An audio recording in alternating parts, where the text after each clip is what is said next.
I am the one who handles the impossible. Have you ever reached a moment in life where everything just breaks down? When you're staring at the ceiling at 2 a.m., overwhelmed by problems that feel too big, too complicated, too heavy. Maybe it's the health scare you didn't see coming, or the bills piling up on the kitchen counter, or just a silence inside you that you don't know how to fill. In those moments, we tend to ask the hardest questions. Where are you, God? Why is this happening to me? And perhaps most quietly, is anyone really in control? But what if the answer isn't found in doing more, running faster, or trying harder? What if it's found in stillness? Today, there's a message meant just for you, and it begins here. Be still, my child, for I am the one who handles the impossible. These words aren't just poetic, they're a divine invitation. A reminder that the creator of the universe sees you. Not just your polished smile or the brave face you wear, but the swirling chaos behind your eyes, the storms within your soul, the thoughts that won't quiet down even when everything else does. God isn't distant from your pain. He doesn't ignore your doubt or belittle your fear. He steps into it, and he speaks softly but firmly. I have calmed storms before. I will calm the one inside you. Let that settle into your spirit for a moment. Imagine what would happen if you stopped striving, stopped panicking, stopped trying to control everything, and simply trusted. This isn't about blind faith. It's about remembering who's walking beside you. A God who parts seas, who silences winds, who raises the dead. Handling your problem, that's not even close to his limit. But here's the thing. Peace requires permission. He won't force himself into your life. He waits for you to come, arms open, heart vulnerable. And when you do, he promises to give you rest. Not just sleep, but true rest of the soul, the mind, the heart. In a world where we're constantly bombarded with headlines that provoke fear. In a society where everyone has something to say about you, your future, your worth. God says something different. He says, do not listen to the noise. Do not let the opinions of others shake your foundation. I have the first and last word over your destiny. That hits different, doesn't it? Because no matter what the economy says, what the doctor's report says, what your bank account says, God says, I've helped you before. I'll help you again. Be still. So if your heart is troubled today, if anxiety is trying to make a home in your chest, take a deep breath. Close your eyes. Whisper this prayer. God, I don't know how to fix this, but I believe you do. And then listen, not with your ears, but with your soul, because he's already responding, and his message is clear. Peace, be still. I've got this. I've got you. Part 2, the promise of protection. Even when you fall, I will lift you. So maybe now you've found a little stillness. The storm within you has softened, not disappeared entirely, but the winds don't howl quite so loud. And in that quiet space, another truth begins to emerge, one so powerful that it could change the way you see everything. God is not waiting for you to be perfect to love you. Let that sink in. He's not pacing the heavens, arms crossed, disappointed because you made another mistake. He's not shaking his head every time you stumble. In fact, he already knew you would fall, and he's already made a way to lift you again. Think about this. If love only stays when things are good, is it love at all? The love of God is different. It's not conditional. It's not afraid of your mess. It's the kind of love that walks straight into your failures and says, even here, I choose you. We live in a world obsessed with achievement, grades, promotions, appearances. And when we fall short, we often feel unworthy, broken, disposable. But God doesn't toss people aside. No matter how far you've fallen, into shame, addiction, doubt, bitterness, he reaches for you. Not because you've earned it, but because you're his. You may have heard this before, but maybe you've never believed it. You are not your mistakes. You are not your weakest moment. You are not defined by what others did to you or what you failed to do. You are a beloved child of God, and beloved children don't get disowned when they mess up. They get restored. The Bible is full of people who failed. Moses murdered. David committed adultery. Peter denied Jesus 3 times. And yet they were chosen, redeemed, and used powerfully. Why? Because grace doesn't stop at failure. It starts there. So what does that mean for you? It means that whatever burden you're carrying, whatever regret has been whispering lies into your heart, it's not too heavy for God to lift. It means that the same hands that shape galaxies are the same hands ready to pick you up off the floor. You might say, but I keep messing up. And God responds, then I'll keep forgiving. But I'm too broken. Then let me be your healer. But I'm weak. Perfect. Now there's room for my strength. Let me ask you something, friend. When was the last time you allowed yourself to be held? Not physically, but spiritually. When was the last time you stopped trying to carry it all and just let God carry you? Because He will. Even when the attacks come from every direction, when people betray you, when health fails, when temptation seems stronger than your will, He is there. Not as a distant spectator, but as a warrior, a rescuer, a father. And He's already promised, though thousands may rise against you, you will not be overcome. This isn't just poetic language. This is spiritual reality. And here's the thing that most people don't talk about. Sometimes the most painful wounds aren't the ones others cause. They're the ones we inflict on ourselves. The things we said in anger, the people we pushed away, the choices we regret deeply. And yet, even there, He doesn't withdraw. Even in your darkest hour, He says, I am not ashamed of you. I will not walk away. Can you imagine a love like that? A love that doesn't flinch when you fall? A love that doesn't change when your performance does? This is who God is. He sees past your sin to your soul, past your failure to your future, past your scars to your story. And maybe you've been told that you need to fix yourself before you come back to God. But that's a lie. He says, come as you are. I'll do the fixing. All you have to do is let Him in. Now here's something I want you to reflect on today. Not just here, but truly let it settle in your bones. There is nothing you could do to make God stop loving you. And there is nothing you must do to earn His protection. He protects you because He loves you. He lifts you because you matter. And He stays even when everyone else walks away. Do you feel unworthy of that kind of love? That's okay. None of us are worthy. That's what makes it grace. And grace doesn't run out. You are not too far gone. You are not too broken. You are not forgotten. Right now, right here, there is a hand extended to you. It's steady, it's strong, and it's full of mercy. All you have to do is take it. So today, if you've fallen, don't stay down. If you've sinned, don't hide. If you've been hurt, don't harden. Instead, come home. Whisper this simple prayer in your heart. God, I've made mistakes. I've been afraid. I've doubted. But I'm reaching for you now. Help me stand again. And He will. Because this is not the end of your story. It's a new beginning. If you're still watching, I want you to hear this clearly.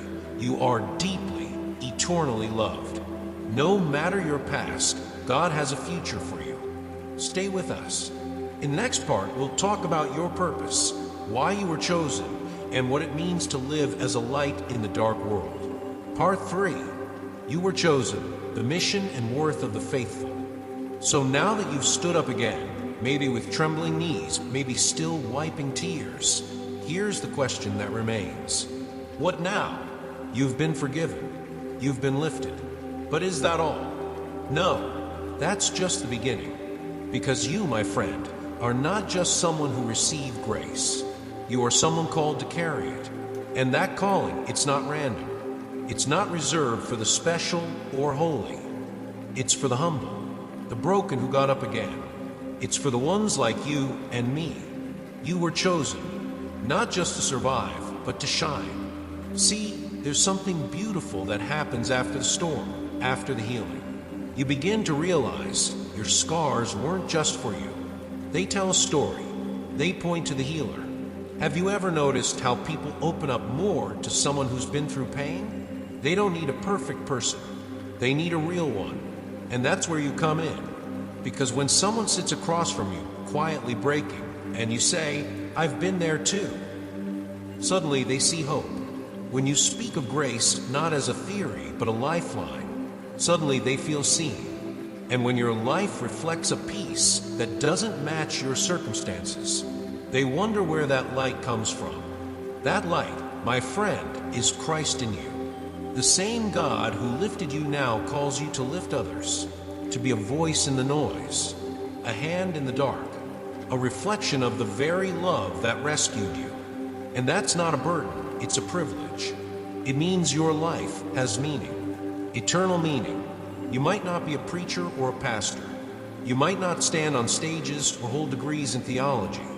But you know what you do have?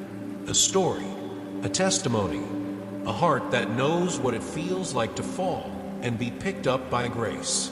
That is powerful. In a world starving for authenticity, your vulnerability is a bridge to truth.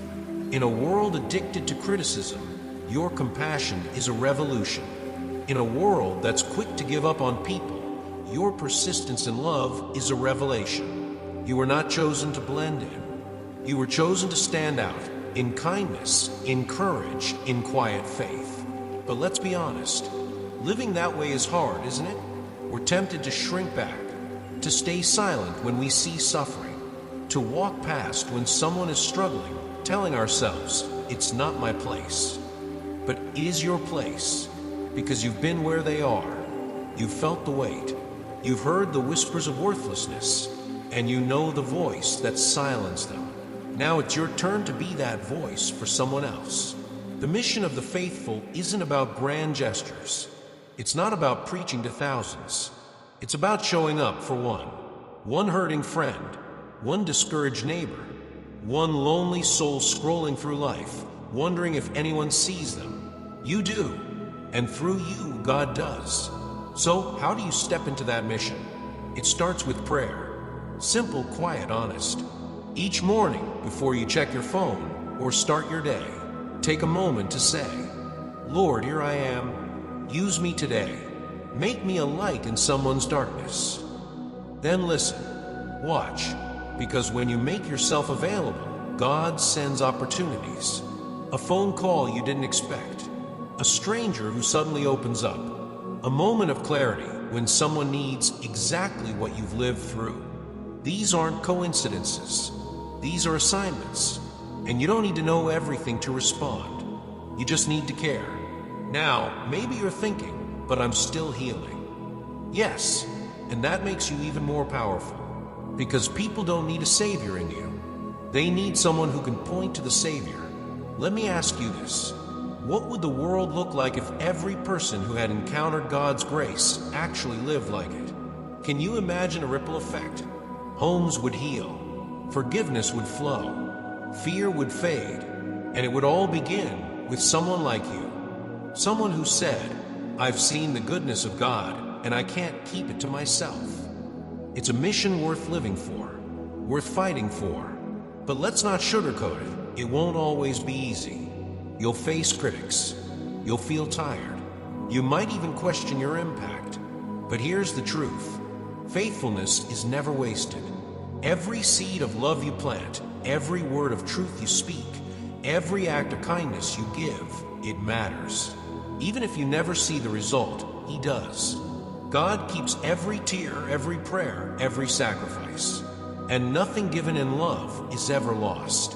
In fact, your quiet obedience today might be the reason someone else finds hope tomorrow. So don't underestimate your influence.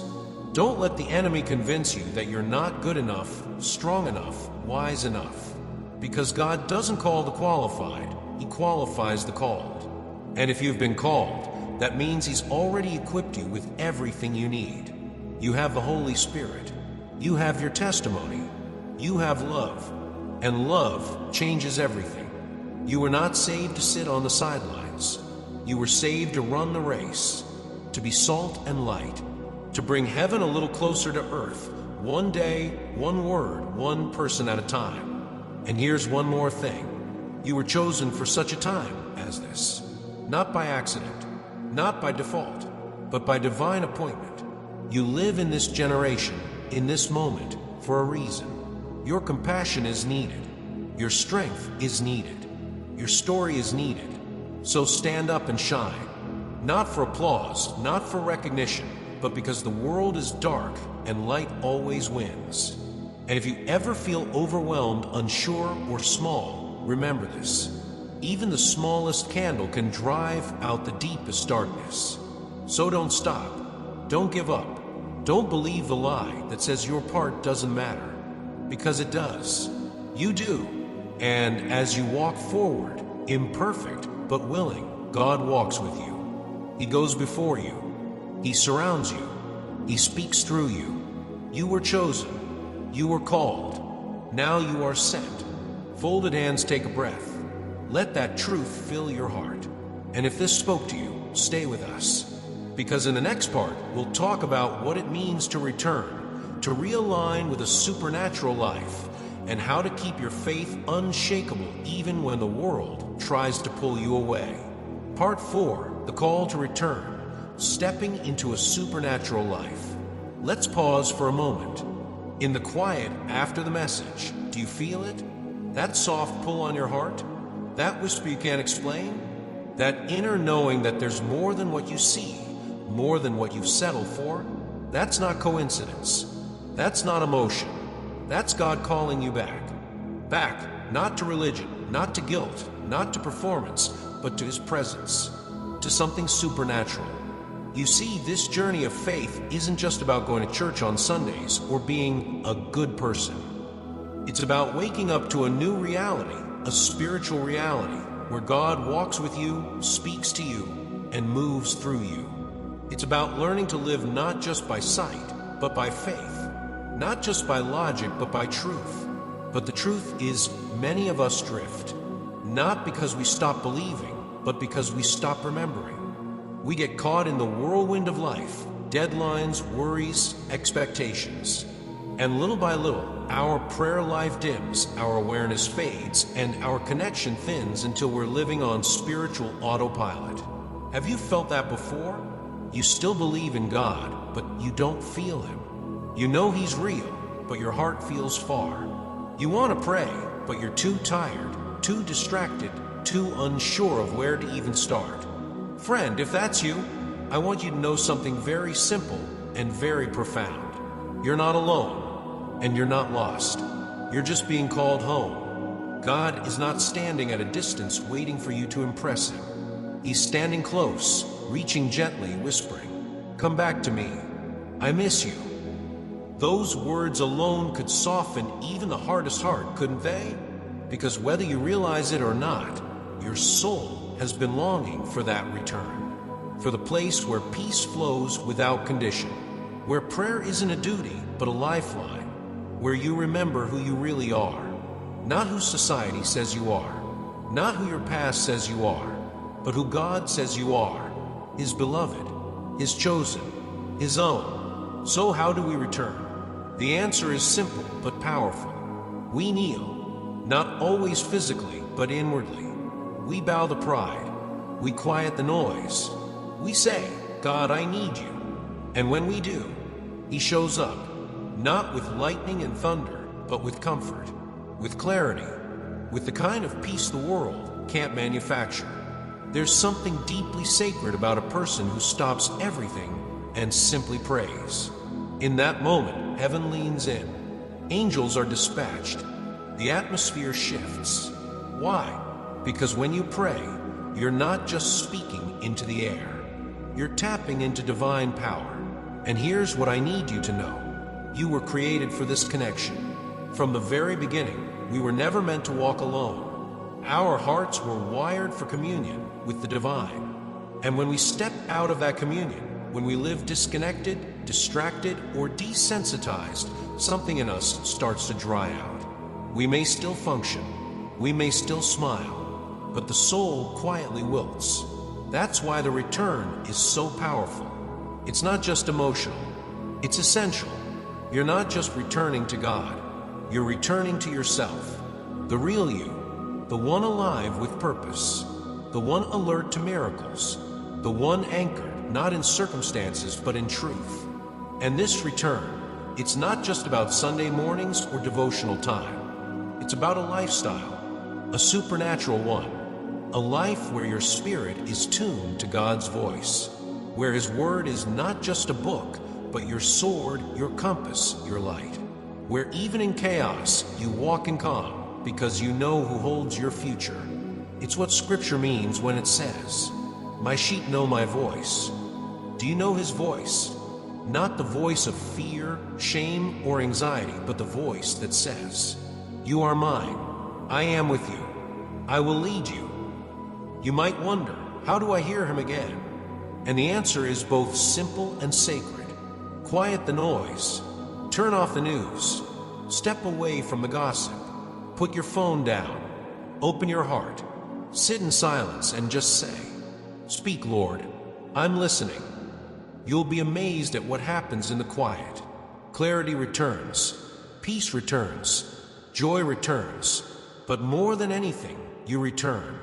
This is where the supernatural begins. Because when you truly return to God, your life begins to shift. You become spiritually aware. You begin to discern things you used to miss. You start seeing people not as problems, but as souls. You start sensing divine appointments in everyday moments. You start recognizing that your life is no longer ordinary. Every word you speak, every choice you make, every prayer you whisper, it all carries eternal weight. This is what it means to live supernaturally. It doesn't mean lightning bolts from heaven. It means intimacy. It means walking in sync with the one who sees the end from the beginning. It means knowing that God is not only for you, He is with you. But here's a warning. There will be distractions. There will be voices trying to pull you back into fear, anger, apathy.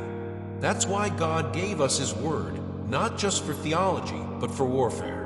It's your lamp, your shield, your guide in the dark. And it's time to pick it up again, not out of obligation, but because you need it. Because we're not just living in physical reality. There's a spiritual battle for your peace, your purpose, your soul. And the most powerful weapon you carry? The presence of God within you. When you walk into a room filled with anxiety, but you carry peace, you shift the atmosphere.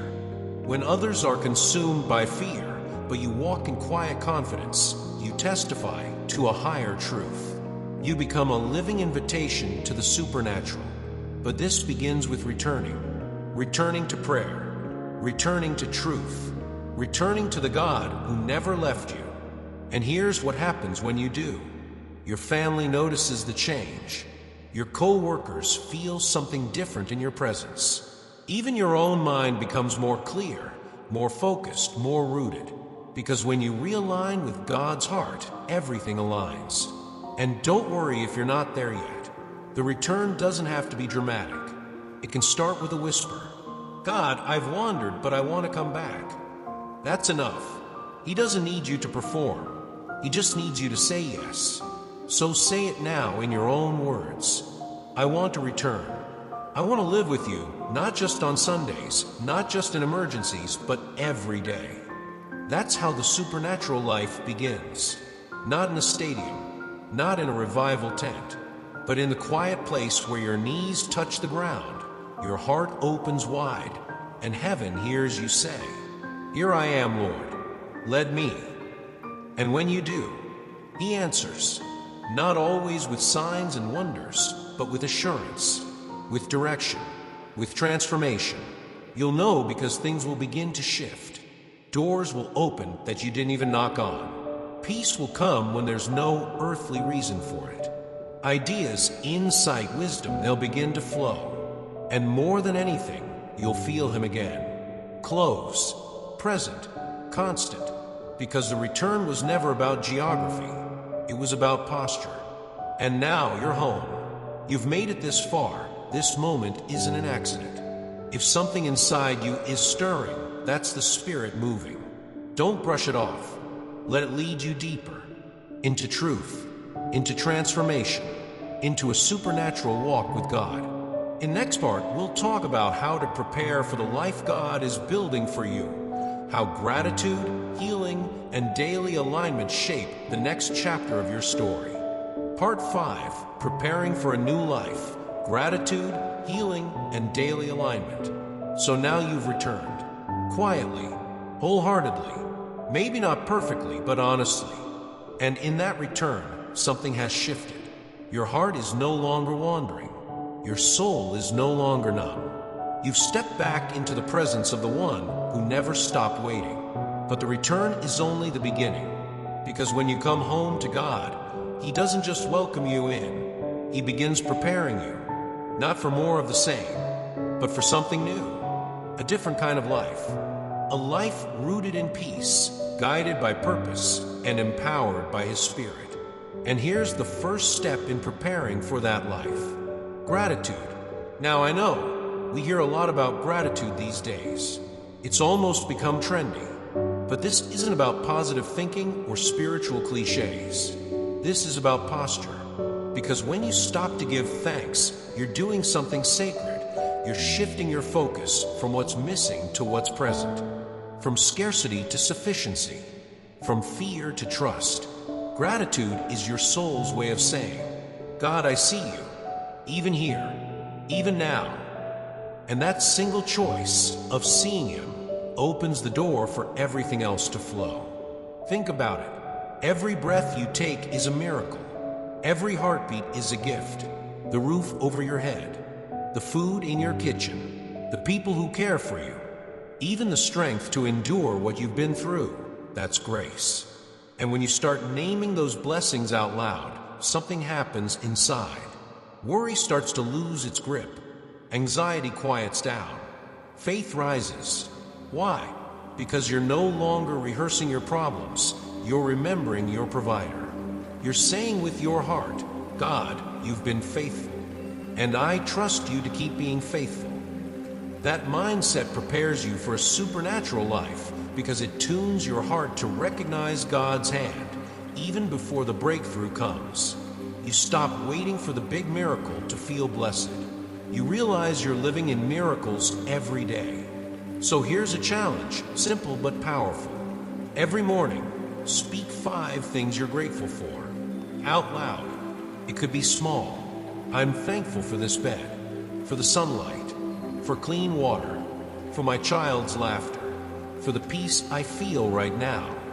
Speak it, own it, let your spirit hear it, because gratitude is the soil where joy takes root.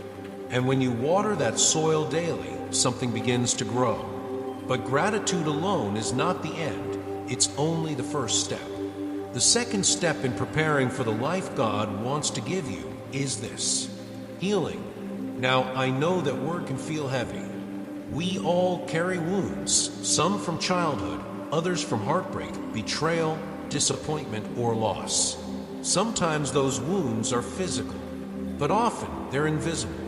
Words spoken over us, dreams that didn't come true, seasons of loneliness we never talked about. And too often, we try to move forward without dealing with what's behind us. But here's the truth. You can't walk freely into your future while dragging chains from your past. God wants to heal you, not just to make you feel better, but to make you ready. Because your calling requires wholeness. You can't love fully if you're still bleeding from unhealed places. You can't lead well if you're still defined by past failures. You can't walk in spiritual authority if guilt still whispers you're not enough. That's why healing matters. But healing doesn't mean forgetting. It means surrendering. It means bringing every wound into the light, not to relive the pain, but to release it. To say, God, I'm tired of carrying this. I give it to you. And the beautiful thing is, when you do, He doesn't shame you. He doesn't rush you. He gently begins the work. Like a skilled surgeon, He exposes only what He's ready to heal. Like a loving Father, He sits with you in the discomfort. And like a Redeemer, He uses even your pain for purpose. Maybe you've spent years hiding your brokenness. Maybe you've convinced yourself this is just how I am. But God sees more. He sees the version of you that's free, whole, joyful, strong, and He's not giving up until you see it too. So take time daily just to sit with Him. Tell Him the truth. Cry if you need to. Forgive who you must. Let go of what no longer serves your healing. Because this life He's calling you into, it's too beautiful to live it half-healed. And that brings us to the third step in preparation: alignment. Gratitude opens the heart. Healing clears the soul. But alignment, that's what builds the future. Alignment means living in step with God, not just in prayer, but in decisions. It means saying, God, I want my thoughts, my choices, my relationships, my dreams to align with your will. It's not about perfection. It's about direction. You don't need to have all the answers.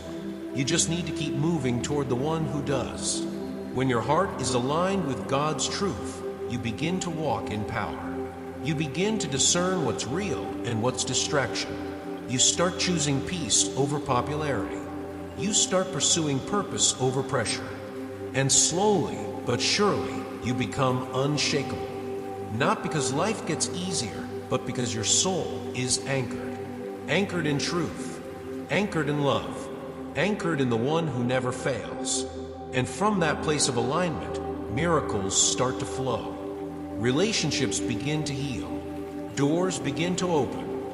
Ideas come that you never thought of. Peace begins to dwell in your home. And your faith becomes contagious. People notice, not because you're preaching, but because you're radiating. They ask, what changed? And you simply say, I returned. I gave thanks. I let God heal me. And now I'm aligned. That's the supernatural life. Not always spectacular, but deeply sacred. And it's available to you. Not later. Not when you get it all together. But now. So let me ask you, what are you grateful for today? What wound are you ready to release? What area of your life needs realignment? Write it down. Pray over it. Speak it aloud. God isn't just interested in your salvation. He's invested in your transformation. Because when your heart is prepared, He begins to move. He brings clarity where there was confusion, provision where there was lack, joy where there was sorrow. You don't have to force it. You just have to be faithful. He does the rest. So as we end this part of the journey, take a moment right now to reflect. Lord, thank you for all I have. Heal what still hurts and align my life with yours. That prayer alone can shift your entire season. In the next part, we'll step even deeper into what it means to live with mission. We'll talk about your divine assignment, your influence, and the legacy you're called to build in this world. Part 6, a sacred responsibility, living with purpose and divine assignment. So now you're here. Your heart has returned. Your spirit is being healed.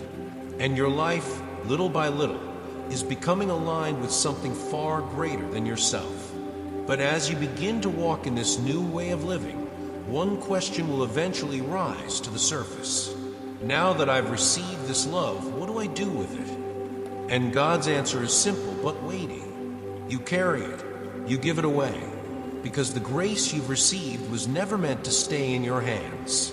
It was meant to flow through them. You've been entrusted with something divine. A calling, a commission, not to be perfect, not to impress, but to reflect.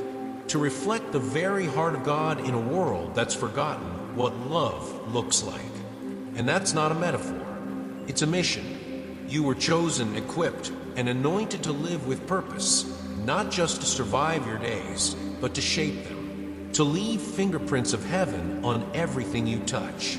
It starts small, maybe with a kind word when it's least expected. Maybe with forgiveness that feels undeserved. Maybe with simply showing up for someone who thought they were alone. But each act, no matter how small, becomes a thread in the great tapestry of God's redemptive work on earth. You may think, but I'm just one person. Exactly. God has always used just one. One Noah to build the ark. One Moses to part the sea. One Ruth to birth legacy, one David with a sling, one Mary with the S, one Jesus to redeem the world, and now one you to carry his light into your corner of the world. Because whether you realize it or not, your life speaks. Even when you're silent, even when you're hurting, even when you feel invisible, you're showing people what love looks like, what resilience sounds like, what hope lives like. And that matters. That changes things. There are people in your life right now who won't read a Bible, but they'll read you. They'll watch how you respond when life is unfair, how you treat those who can't repay you, how you stand firm when others fold, how you love those who don't love you back. And through that, they'll encounter him. So don't underestimate your daily decisions. Don't overlook the conversations, the prayers, the choices you make when no one's watching. Because those quiet acts of obedience, they echo in eternity. You were never called to change the whole world in a day, but you are called to change someone's world today. And here's the truth. God doesn't need ability. He wants availability. He's not looking for the loudest, flashiest, most polished person. He's looking for the one who says, "Here I am, Lord. Send me." When you pray that with sincerity, doors open. Not always the way you expect, but always with purpose. Because mission isn't always about going somewhere far. Sometimes it's about seeing differently right where you are. It's about realizing that your workplace is your mission field. Your family is your mission field.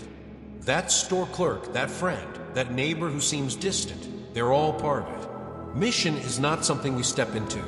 It's something we carry within. And that mission, it's wrapped in love. Not the kind of love that comes and goes. Not love that judges or competes, but love that sees. Love that listens. Love that serves. This is the kind of love that changed you. And now, it's your turn to give it away. That doesn't mean you need to know all the answers. It doesn't mean you won't still struggle. It just means you choose love anyway. You speak truth gently. You offer grace, even when it's hard. You pray for those who hurt you. You lift up those who are falling. And every time you do, you're fulfilling your divine assignment. You're not just living your life, you're becoming a living message. Your actions preach. Your humility preaches. Your compassion preaches. Not from a stage, but from a surrendered heart.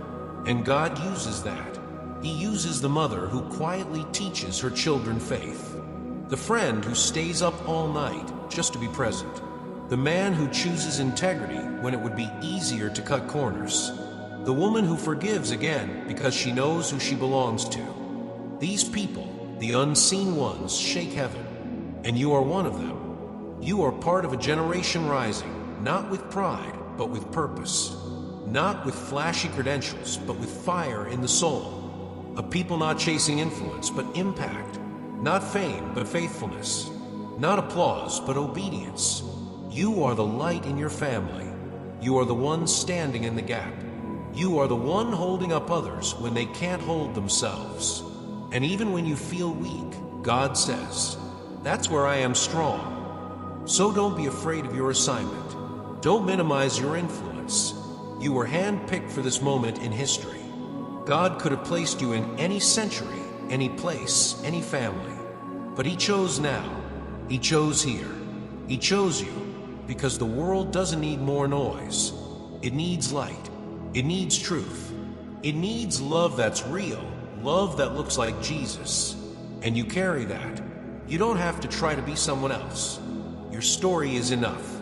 Your scars are testimony. Your healing is hope for someone else still hurting. So step boldly into your purpose. Even if you're scared, even if you feel unqualified, because if you wait until you feel ready, you may never start. But if you say yes today, God will do what only He can. He'll speak through you. He'll love through you. He'll fight for others through your faith. And in the process, He'll grow you. He'll stretch you, refine you, and fill your life with meaning beyond anything this world can offer. because nothing compares to being used by God for something eternal. And if you're wondering what your specific mission is, here's where to begin. 1. Pray. Ask God, who needs you through me today? 2. Listen. Watch for divine nudges, those thoughts, urges, names that come to mind. 3. Act. Call, text, encourage, give, speak, show up. 4. Repeat. Make this a rhythm, not a moment. Every day becomes sacred when you realize you're on assignment. And that's where the supernatural life unfolds. Not in the big and flashy, but in the consistent faithfulness of the willing. So now I leave you with this. Let your yes be real. Let your light shine boldly. Let your life preach love louder than words ever could. And remember, you were created for more than comfort. You were created for calling. And your calling is this: to love without fear, to serve without expectation, to live as proof that God is still at work in this world. In the next part, we'll explore how to guard this sacred life, how to stay focused, avoid spiritual traps, and live wisely in a world that constantly pulls us away from truth. Part 7, Stay Awake, a call to discernment and spiritual vigilance. Now that you've stepped into your calling, now that you've said yes to being a light in this world, there's something else you need to know. Something important. Not everyone and not everything will want to see you continue. Because the moment you begin walking in alignment, the moment you start carrying peace, purpose, and clarity, that's when the battle intensifies. Not to scare you, but to prepare you. Because the enemy of your soul doesn't fear your past. He fears your future. He fears what will happen when you walk boldly in your identity. He fears what will happen when you no longer live distracted, discouraged, or divided. And that's why now, more than ever, you need to stay awake. Stay spiritually awake. In a world that lulls people to sleep with comfort, comparison, and constant noise, you must remain alert, because not every voice deserves your attention. Not every opinion should shape your identity. Not every open door is from God. This is where discernment becomes your most trusted companion. Discernment isn't suspicion. It's not fear. It's spiritual clarity. The ability to see beyond the surface. To know what is good, not just what looks good. To sense when something is off, even if everyone else says it's fine. To pause and pray, instead of rushing forward in assumption. And discernment starts with this one powerful habit: listening to the voice of God more than the voices of the world. That might mean turning off the TV, taking a break from social media, silencing the constant chatter that fills our minds with fear, shame, or confusion. You see, not all distractions come in the form of chaos. Some come disguised as opportunity. Some come looking like validation. Some come with the face of comfort, but beneath the surface, they pull you away from your purpose. And that's the tactic of the enemy. He doesn't always come at you with obvious attacks. Sometimes he comes subtly. He whispers lies that sound almost true. He offers shortcuts that look like blessings. He plants seeds of doubt where God planted promises. And that's why vigilance matters. Because you are not just a person going through your day. You are on assignment. You are carrying something holy. You are living as a vessel of light. And light always draws opposition. But don't let that make you shrink. Let it make you stronger. Because here's the truth. You were given everything you need to stand firm. God didn't call you and leave you defenseless. He gave you armor. He gave you the word to discern lies. He gave you the Spirit to guide you into truth. He gave you prayer as a weapon that reaches into the unseen and pulls down strongholds. So use it. Use your voice to speak life. Use your silence to guard your peace. Use your wisdom to choose your circle wisely. Because the people you surround yourself with, they will either feed your purpose or drain it. Not everyone can go where God is taking you. Not everyone wants to see you grow. Some people were part of your past, but not your destiny. And that's okay. You can bless them, love them, pray for them. But you don't have to keep them close if they continually pull you away from truth. Sometimes the most spiritual thing you can do is say no. No to conversations that lead to gossip. No to patterns that drain your soul. No to environments where your light is dim to keep others comfortable. Because you are responsible for the garden of your spirit. And what grows in that garden depends on what you allow in. So plant wisely. Plant peace, not anxiety. Plant scripture, not scrolling. Plant time in God's presence, not endless distractions. And when you do, you'll start to notice a shift. Your mind becomes sharper. Your heart becomes softer. Your decisions become clearer. Because spiritual alertness doesn't make you paranoid, it makes you powerful. You start recognizing the enemy's tactics before they succeed. You start catching the lies before they take root. You start hearing God's voice even in the noise. But you have to stay awake. This isn't just about your protection, it's about your impact.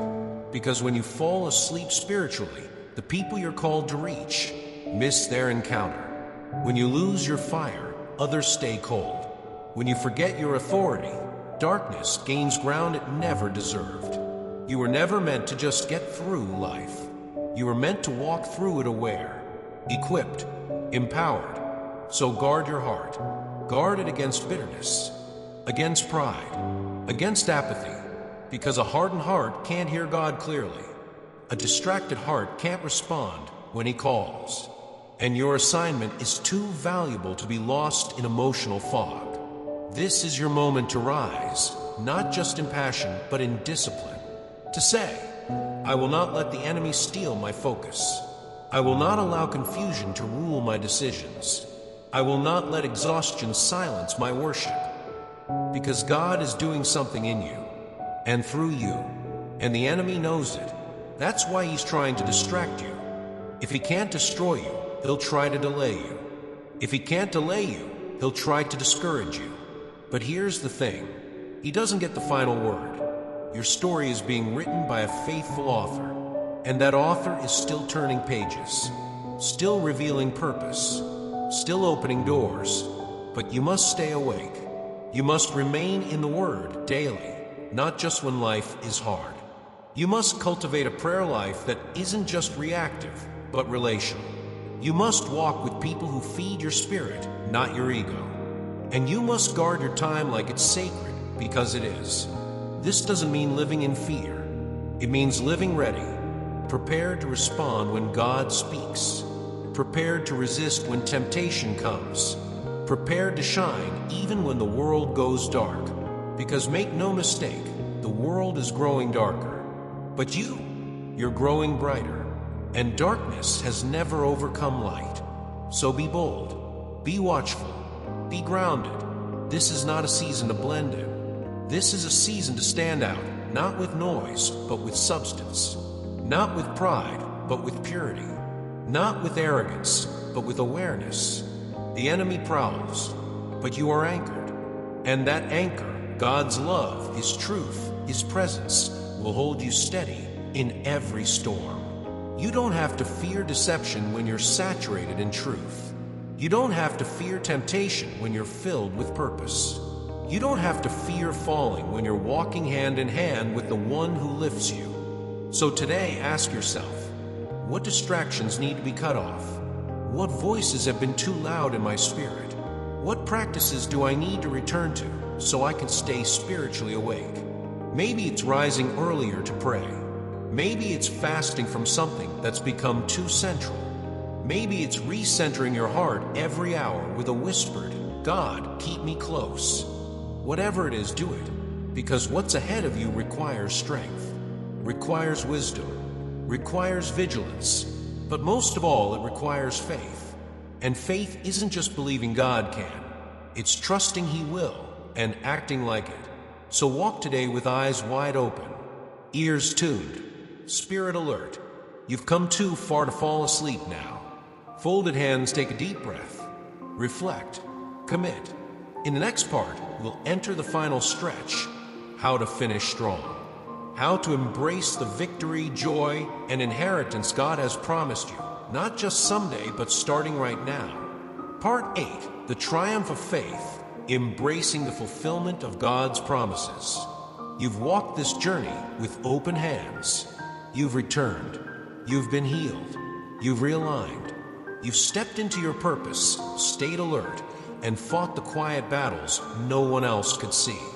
And now we arrive here, the part we all long for, the part we sometimes fear won't come, the fulfillment of God's promises. Let me say this slowly so it can truly land in your heart. Victory is not a distant concept. It's your inheritance. Right now, right here. And I don't just mean heaven when you die. I mean victory in your mind, victory in your heart, victory in your home, your faith, your voice, your purpose. Because everything you've been walking through has been preparing you, not for survival, but for triumph. Now, triumph may not always look like what you imagined. It's not always loud. It's not always Instagram-worthy. Sometimes it's a quiet moment where fear used to live and peace has finally moved in. Sometimes it's saying no to temptation for the 10th time and realizing, I've changed. Sometimes it's getting up on a day you didn't want to, opening your Bible when you could have scrolled, praying instead of panicking, believing instead of breaking. That's victory. Faith was never about escaping hardship. Faith is about enduring through it, with joy, with vision, and with an unshakable trust that God keeps His word. And He does. He's not a man that He should lie. He's not a distant deity who makes empty promises. He is a Father, and every word He speaks is truth. He who began a good work in you will carry it on to completion. Philippians 1 verse 6. You may not be able to see the full picture yet. Maybe the promise still feels far. But hear me. Just because you can't see the fruit, yet doesn't mean the seed isn't growing. In the unseen places, God is working. In the quiet days, He's building. In your ordinary obedience, He's setting the stage. Every yes you've given, every tear you've cried, every moment you chose to believe instead of doubt, He saw it, He multiplied it, and He's now redeeming it. You're entering a new season, not because I say so, but because your obedience has unlocked it. He said, to the one who is faithful with little, more will be given. And now more is coming. More clarity, more favor, more peace, more opportunities, more revelation, more depth, more joy, not happiness that depends on what happens, but joy that stands even in storms. But to embrace what's coming, you must release what was. Let go of the fear that told you wouldn't make it. Let go of the voice that said you weren't enough.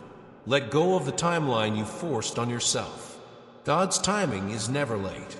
It's precise, intentional, holy, and just because it hasn't happened yet doesn't mean it's not already on the way.